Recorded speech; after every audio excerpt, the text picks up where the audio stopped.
So I've presented a model here. We have more recently called it reimagining assessment and tracking. I'm going to leave it to you to decide whether you feel that it is a paradigm shift.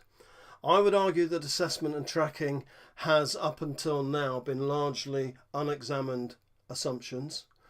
Research carried out by CETTA Academy and many others on behalf of the Education and Training Foundation suggest that we need to reimagine both of these things, assessment and tracking. Our research has further highlighted a lack of linguistic precision that creates confusion. For example, and from a perspective of this assessment for learning or assessment and tracking model, right?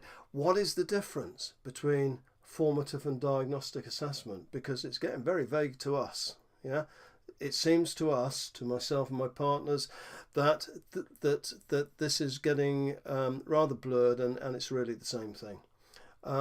What about initial assessment? Well, is initial assessment in terms of this model really initial assessment? I would argue that it's initial review and goal setting. Okay, you might back it up or validate it, if you like, by some additional testing. However, I would like to think that you would achieve that rather with some additional assessment and tracking, assessment for learning, rather than bombard the learner with a lot of testing right at the beginning of their learner journey, their new learner journey. Okay, so there we have it. I hope I've presented something which is intelligible. You can understand our reasons for promoting this model. We certainly welcome hearing from you if you would either like further explanation about this or to argue some of the concepts. It's evolving.